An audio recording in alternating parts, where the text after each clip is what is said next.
mean, how are you recovering? And did you plan? Yeah. Did you have a postpartum plan, or were you so Yeah. focused on the birth that you didn't even think about postpartum? Oh, no, I focused on the postpartum. I think Great. that's like my number one tip from patients. They come in for their 6 weeks and they're like, oh, my God, I focused so much on the birth, but the birth just happens. It's a moment. And then there's the rest, rest. and breastfeeding, looking after yourself, having family support and things like that. So that's kind of what I focused on the most.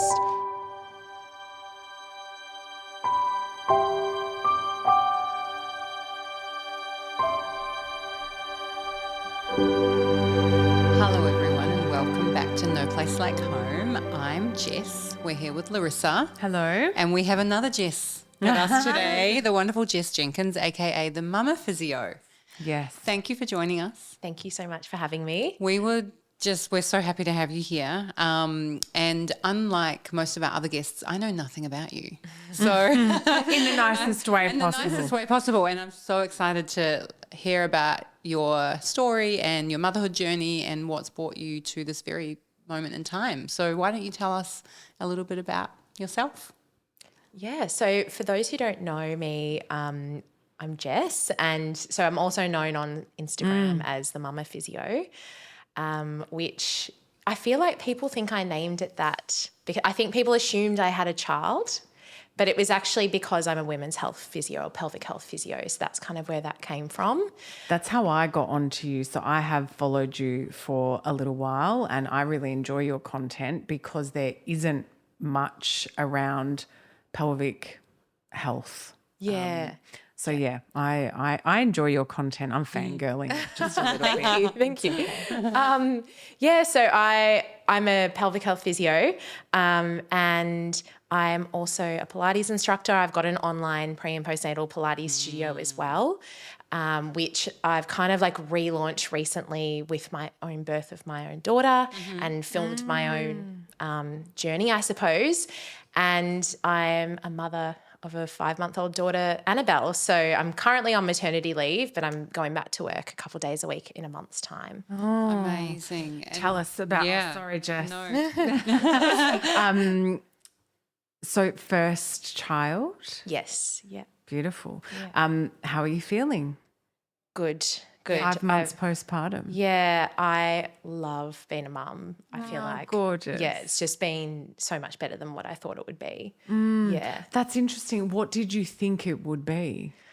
Oh, I don't even know. I just think I know I'm probably one of the last of my friends to have children. Right. Okay. A lot of them, some of them are on to their third already. Right. And so it's not like they didn't have a great experience, but I think I was expecting, the unknown, I suppose. I was like, maybe I won't, I'm definitely like a type A personality, I suppose. So I was like, I might not cope, like something might happen. Who knows, like what's going to happen with hormones and things. But I think like I've loved it. But what's probably also made it easier is my daughter's quite easy as well. So I think, and I've got a lot of support and things too. So, yeah. Amazing. And I mean, gosh, it's so hard for so many people, and it can feel a little bit like you can feel a bit bad when it's so easy, right? Like, yeah, it's I was so naive when I had my kids, and it was a breeze for me. And then you hear about what people go through, like your story is just, so it's nice. It's nice when people have positive stories. Yeah. You are still so fresh though. Like 5 months. Ooh. Yes. And like it's definitely not easy. I'm not painting that picture, but I think in comparison to friends, but also patients, I think like with my job, I do see a lot of like the raw side of motherhood, like especially when you're seeing women at 4 to 6 weeks postpartum and they come in and you're like, how are you? And it's like burst into tears and things like that. I feel like I had a really good realistic expectation of like what things would be like. And so with everything that's happened, I was like, okay, I expected all this. It's not like I'm like, nobody told me this would happen or this happened. Yeah. Although there were things that I did feel that way about, but in the general sense, I felt like prepared. Yeah. See, because, there's this constant conversation or, thought process that I have about how do you find that balance between telling first-time mums sort of, not telling, but, having that really open and honest and balanced conversation about this is what to expect and these things can happen and it's so normal and it's fine. But then also, some people that might terrify them at the same time. So, I just think listening to your story then and thinking about I think I would have been so much more relaxed if I had have possibly been privy to a lot more of the Just knowing births and the what's normal. postpartum around me. Yeah. Yeah. Did you do anything did you do any preconception care or did you plan to get pregnant or what was the journey there? Yeah. So me and my husband, we got married just over a year ago actually. So congrats. Thank you. But everything probably went quite fast. I think it was a matter of timing, Right. we're both in our 30s and we both wanted to settle down and things like that. So we were kind of thinking if it happens for us, let's just have a baby and then get married. Wait a little bit, didn't happen, but we hadn't done any preconception preparation, I suppose. It was kind of just as you do, See what happens. stop the pill and we'll just See what happens. We'll just see what happens. Yeah.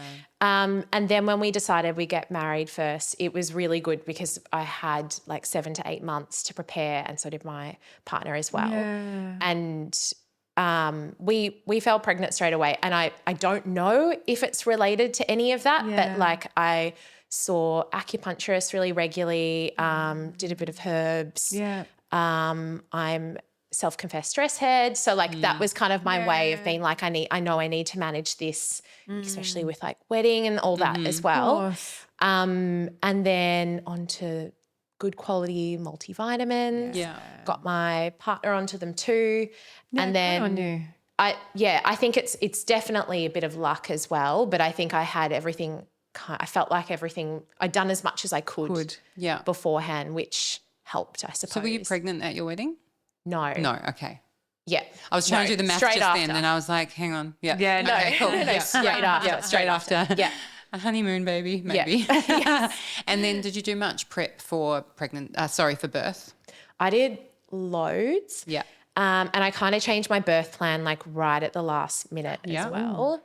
And I hope I don't get teary talking about it because it's really an emotional thing as a pelvic floor physio.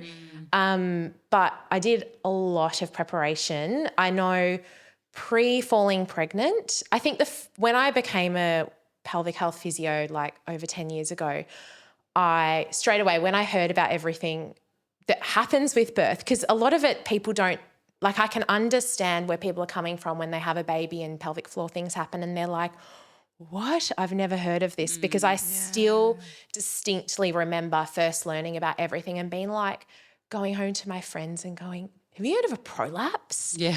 Have you heard this happens when the baby comes out and all these things.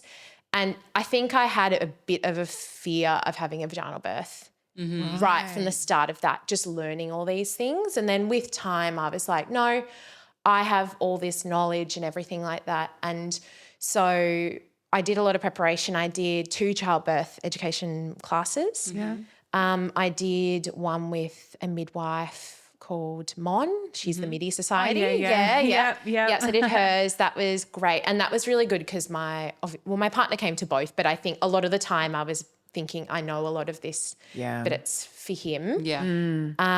So we did that one. And then I did the pelvic health physios that I work with do a more of a practical based birthing class. So there's the online education, but you do this 2-hour practical and it's really about birth positions and how the cardinal movements of the baby as it comes through and how you can kind of move your body to help the baby come through as well. It was really interesting. Is it similar to spinning babies? Is it that kind of vibe? Do you know about spinning babies? Yeah. And but yes, and more of a physio approach, a bit more structured, I suppose. Yeah. So I did both of those and I felt quite prepared, but at the same time, I think the back of my mind, every time I saw my obstetrician, I was saying like, I'm really, really worried about something going, like getting a tear, getting a prolapse, getting all these things. And my baby Annabelle had been breech until 36 weeks. So I think as well, the combination of having this fear plus her being breech for so long, when she turned, I was like, oh, I wasn't expecting this. Like I think I was kind of going, oh, I'm probably going to have a cesarean anyway. Right. So in the lead up, you were planning on having a cesarean or a vaginal birth? I was planning on having a vaginal birth. Right. Yeah. Okay. Yeah. And so I was But still a bit scared about what might happen. It's more, Yeah. this is just, I always reflect on it as well, kind of how did things end up the way that they did. But I think, she flipped and I was like, this is great. But I was also like, I am petrified now. Like this is happening. Yeah. Right. And then a few things like medically had happened and I was going to have her a bit earlier. And I was like, I was just freaking out about it all. And my obstetrician actually suggested the fact that I feel like I've taken on a lot of my trauma from patients that come in and are talking to me day in, day out. Wow, And things. that's a lot to carry going into your own birth. Yeah, yeah. And I think it's only kind of in hindsight that I think about that. But I see a very like skewed population of people as well. Yeah. There's so many people that have fantastic deliveries and they're, they feel amazing after and it's exactly how they wanted and everything. But the people that tend to present to me are the ones that had birth trauma, things didn't go the way that they went and things like that. So I think when my obstetrician kind of suggested it and I was, I didn't want to get induced and things like that, I was just such a sigh of relief. Yeah. And I think like I'm so happy with how everything went. It was such a nice morning. I've got a good cry. Happy tears. It's okay. Yeah. You're but still so postpartum as well, Jess. Yeah. So just let it all a tissue. It's usually me. So, okay. It's all good. Yeah, It was a beautiful morning. it was beautiful. And every time I talk about it, I cry. And it's like, it's such a happy day, but I think, It's good. I think there's a big part of me that I feel like there was a big expectation for me to go a certain way Yes. that I've let people down. No, But you have not let I'm very anyone happy with down. how it's ended up. And you know what? That it's like your body knows, right? And I've heard about how a lot of midwives and nurses and people who see traumatic births end up having them themselves because the mind is so powerful, but also it just maybe that sigh of relief that you felt or that feeling of relief was because your body knew that wasn't the way you were meant to birth. So then when you were presented with another option, it was like, and you haven't let anyone down. Yeah. No. And thank you for saying that. I think I care less about it now, but around it happening, I was so worried about what people would say and things. And you are right, like in terms of people who work in the birth space that see a lot of birth trauma might experience that because most of my pelvic floor physio friends have probably gone down that route when they've had it with their deliveries and things. And, I suppose it comes down to when you do your birthing courses and they tell you like only look at positive birth stories, listen to them, watch them, etc. But like you can't unsee all those things that you've heard and seen. Yeah. Yeah. That would be really hard. The number of negative birth stories you would have been exposed to versus positive would be a lot, I imagine. Yes, Yeah. a lot. And you can't unsee or unhear that. So Yeah. and how are you feeling now? I mean, how are you recovering? And did you plan? Did you have a postpartum plan or were you so focused on the birth that you didn't even think about postpartum? Oh no, I focused on the postpartum. I think that's like my number one tip from patients. They come in for their 6 weeks and they're like, oh my God, I focus so much on the birth, but the birth just happens. It's a moment. And then there's the rest, rest. and breastfeeding, looking after yourself, having family support and things like that. So that's kind of what I focused on the most. And I suppose it's probably helped a lot, especially because my husband went back to work at 2 weeks postpartum, okay. Oh my which was lucky with Christmas because he kind of went back to work and then had Christmas break. okay. Um, But you're still like, you've got this giant Yeah. incision, you're caring for this tiny baby. yeah. That would have been a lot, but you were Yeah. prepared. What did you do Yes. to prepare? So I did 2 prenatal breastfeeding courses. Great, So I great. did one with Jolene, which Oh, I know, She's yeah, there with Yeah. us. yeah, that was great and She's so incredible. helpful. We still chat now. Actually, she always gives me little tips, and I give her Yeah. tips. Yeah, she's amazing. Yeah, and I did another one with Amber from Body Birth and Baby. Yep. And like still I didn't feel prepared. Like I think even when my milk came in, I was going, what is going on? Yeah. So I did that, and then I've seen a couple of lactation consultants since, which are amazing. I think every time you go, you think, oh, I've Googled everything. What else are they going to be able to help with? They're so amazing, aren't they? Like the way they Amazing. can look at your situation so holistically Yeah. and go, and you're like, wow. And just their knowledge. Yeah. It's Yes. like, it's one thing to Google stuff, but it's a whole other thing to actually speak to someone who specializes Yeah. in this. Yeah. And just come from a different angle of things I hadn't thought about. Yeah. So that's really helpful in my like breastfeeding journey. And then in terms of like physical recovery, it's funny because in the hospital, I think my obstetrician probably knew that he was like, oh, she's the physio. She's going to want to try and get out of bed and get moving. I think he must have had a word with the midwives because they kind of came in when I had the catheter in. I kept being like, can I get it out? Can I get it out? And I think they kept it in longer just to like keep me in bed. Wow. Yeah. Stay. Yeah. But yeah, so we went private, so we had a longer stay, which was so helpful. I think because I work in a public hospital as well, maternity hospital.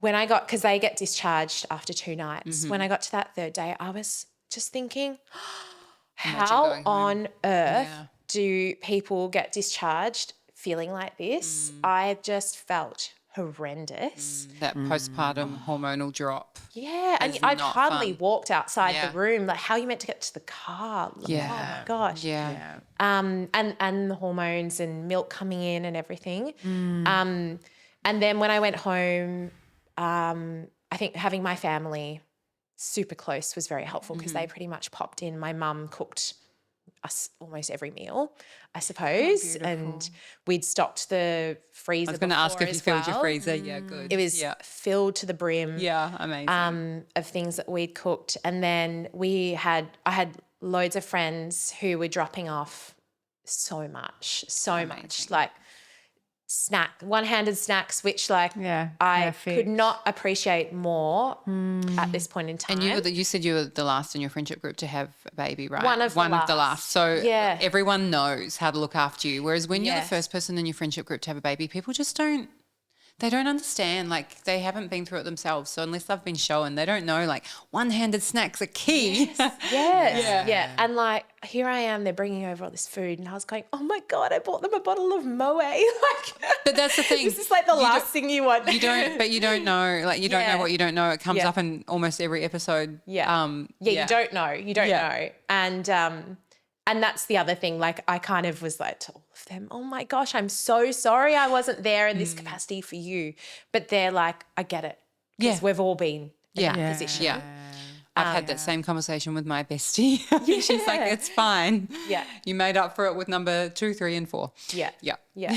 So that my friends were big support and always like checking in Yeah. when I good. didn't know that I needed to be checked in. Yeah. Like, when you first get home and all those things. So it sounds like you've got a really amazing village around you between your family and your friends. Yeah. Yeah. That's incredible. Really, really lucky.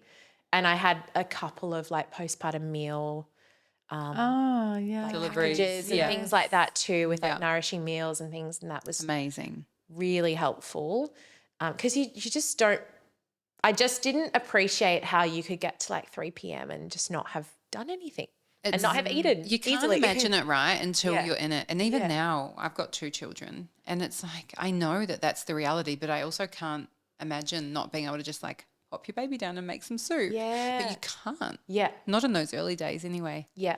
Yeah, the time just sort of flies through the day, and then you're at 3:00 and you're like, how did we get here? Yeah. I used to do John's going to be home in like 3 hours and I haven't done anything. I'll just go and put some washing on, or, that was my mentality. But Just act like you've got your to shit show I've together. got it all together. Yeah. I've got it all together. But Yeah. I do that though. yeah.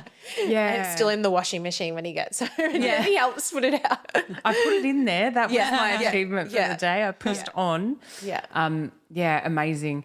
Did you find that there was a point where, because obviously you're still so fresh, 5 months, and it's interesting because I think, people would be like, oh yeah, 5 months, you're well into it or whatever. But I think there really is, we don't appreciate the different journeys across those weeks and months going into postpartum, because it's not a linear kind of thing that happens that you just have a baby and then that stays consistent. There's so many, milestones that the baby goes through and you go through, and they don't necessarily all happen in the perfect time and space that you want them. So have you found that you've still had that support around you even up until now, or?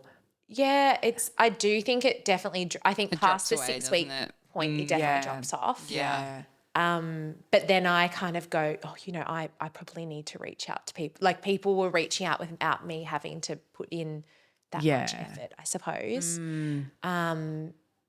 I think I'm lucky though. I've got a twin sister who had a baby 6 weeks before me. Oh Yeah. my gosh. Not planned at all. That is but, so my cool. goodness. But that's been really helpful because we can check in on each other. Yeah. Oh my And gosh. she's 6 weeks ahead of me, so it kind of You can I see feel what's like coming. I can see what's coming, and we'll start solids maybe in a month or something, or whenever she's ready. But she does the research on that. Yeah. She kind of just goes, this is what to look up, this is what to do and things. So she's helped a lot as well. Amazing. What a beautiful experience to go through that together as sisters. Yeah, it is really good. And she has an extra bedroom at her place with a bassinet in it. So I can go to her house and spend Sleepover. longer there. Or during the day. During the day. Because normally if I'm leaving, I might want to come home to put her to sleep or something, but I can actually put her down and we can both put them down and just enjoy the time together whilst they're napping and things like that, which is really nice. That's so special. Yeah. Oh, wow. That's beautiful. That's everyone's dream, really. It is really good. How has your partner felt through everything? So you talked about, doing a lot of the prenatal stuff together. Yeah. And then how has he been through the postpartum? I think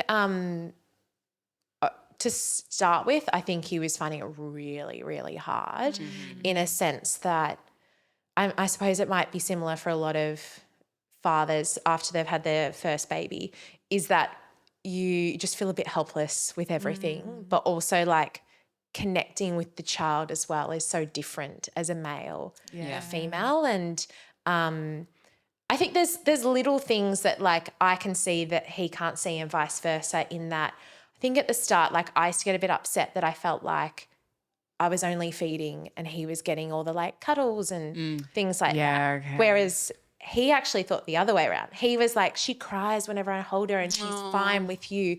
Little things like that at the start that I'm we communicate pretty well, but at least we've talked about it. Yeah. And we kind of go, that's so funny because I think the same in reverse.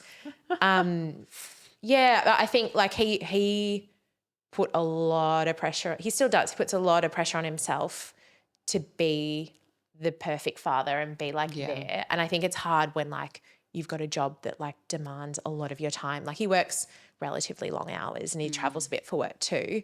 So I think, I'm always just kind of, it's just making sure I'm supporting him as well and going, you're doing a really good job. You don't have to be that person that comes home at 4 p.m. every single day, Yeah. you know? Yeah, it's really important, I think, to look at like what you just said, but, look at the load as a unit. So you're at home with your baby all day, but he's at work all day. And it can feel so hard, like both of you, like it's so hard to be at work and away from your children, but it's also so hard to be at home with a baby all day. And when you can, remind each other that, I've got the same trials and tribulations as you do and you're doing an amazing job, it just helps so much. Yeah, definitely. And I think like missing milestones and things like that is so hard as well. Yeah. But you're definitely right in terms. I think it's just good that we communicate well about these things, because in the earlier days I was kind of like, oh, I know he wants to spend more time with her. So the moment he get home, I'd be like, here you go. Yeah. And but he found that really hard. Yeah. Because he was like, I haven't had my wind down from work. Yes. Yeah. And in the early days, like, I don't know, they might go to bed at 10, 11. You don't. Now that she's older, she tends to go to bed a bit earlier. So we do have like a bit of chill time to watch TV and things after. But in the early days, it was just like on. And having that discussion and going, I didn't realize you weren't getting downtime. I thought this is what you wanted. I thought you wanted to have her the entire afternoon. Yeah. So such a great point, that communication. Yeah. Yeah. Does he have, like you have your sister, so your sister's partner, do they communicate and share the experiences together similar to the way you and your sister do? They do. And my husband has a few friends who've got children, not as many as I do, but a few that have children that I think he had the same moment that I had with mine, that he was like, I'm so sorry. Like this must have been so hard for you in COVID as well to have your children and things like that. But yeah, he's better at communicating than I am. So he's definitely having these conversations with anyone and everyone, I think. Good. Yeah. Good. Sorry, Jess. I was just going to say, we want to know a lot more about like your pelvic floor and what you did afterwards and things like that. But I feel like we should save that for our next episode, because we want to delve into your work a bit more. So thank you so much for joining us today, and thank you to everyone who's listening. If you have any questions for Jess, just pop them in the question box or ask on Instagram. Thank you. Thanks so much for having me. You're welcome. This podcast represents the opinions of our hosts and their guest speakers. Views and opinions expressed in the podcast are our own and do not represent that of our places of work. This podcast is for informational purposes only, and content here should not be taken as medical or professional advice. Please consult your healthcare professional for any personal recommendations and medical care. While we make every effort to ensure that the information we are sharing is accurate based on the best available information at the time of recording, we welcome any comments, suggestions or feedback via our website contact form, home.com.au/contact. Names and details of personal experiences may have been changed to allow for anonymity and privacy. To join the conversation, join us on social media at Home Postpartum.